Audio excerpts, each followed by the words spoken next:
So the first question here I'm going to ask you, this restructuring, is it good for you? Whether it's good or not, it's already implemented.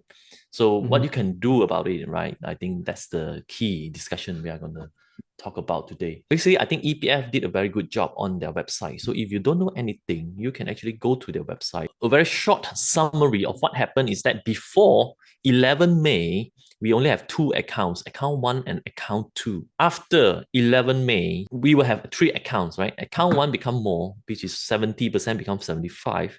Account 2 become less, 30 become 15 only. And then account 3 become 10. But if for general public, for EPF members, I think this is a good thing to implement. And they can even do even better. It's still the same account 1. They have a new name for it called account persaraan.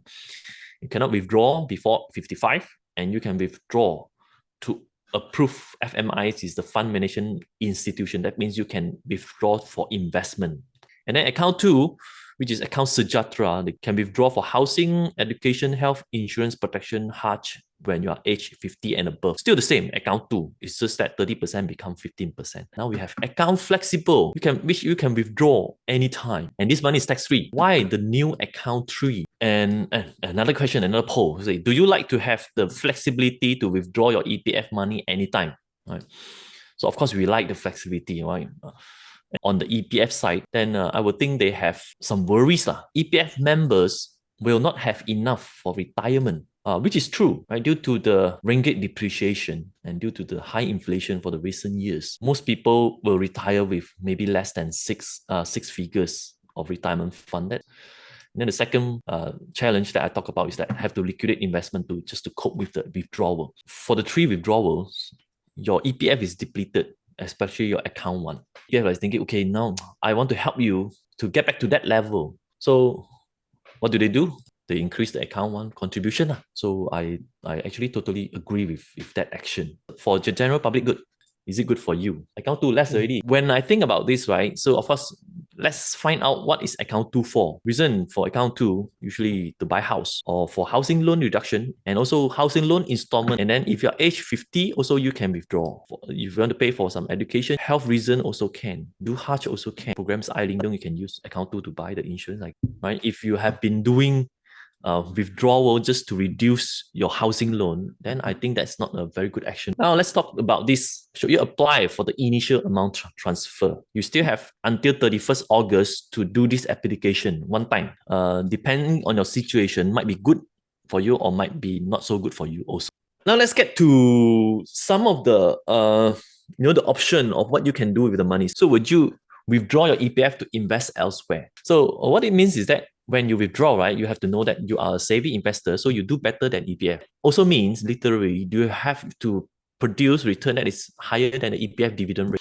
So this is an option, right? Definitely, yes. So my question is that, okay, if you withdraw EPF, let's say from account 3, which is flexible, and then you invest in money market fund or bond fund, is yes or no? The answer is no lah. The answer is no lah, because this is fixed income return. Right now is about the interest rate kind of return 4-5% at most. So might as well just leave it in EPF, right? And then what if you withdraw EPF to invest in balance fund? EPF itself is kind of like balance already. So you withdraw and you invest in balance fund, it's basically paying someone to do the balance fund for you, but you put it in EPF, you don't have to pay all the costs. So no, the answer, no. And then withdraw EPF to invest in equity, buying stocks or equity funds. Yes or no? Okay, so this is also quite general. Subjective. Whether you can make money from equity funds or equity, it actually comes back to you as an investor yourself, right? So how about withdraw EPF to invest in P2P financing? Whatever return you make from P2P financing, you have to pay tax. If you want to do that, please also diversify evenly in many notes. And if you want to be liquid, you have to choose the bullet payment. So there are default risks of about 2%. How about EPF withdrawal? I invest for investment. Consider the cost if you are investing through unit trust. Want to withdraw EPF as emergency fund? Do you withdraw EPF to a settling loan, mortgage or housing loan? Don't, right? Car loan, perhaps. Credit card loan, yes. Personal loan, yes. PTPTN loan, no. Lowest interest, I think 1% or something, 1.5. If you withdraw EPF for spending, down payment for a house, maybe can consider, not to say that cannot, but if you're buying your first house and you really need that down payment, this is an option. Buy a car, don't lah, right? Just buy a cheap car lah. You don't need a fancy car.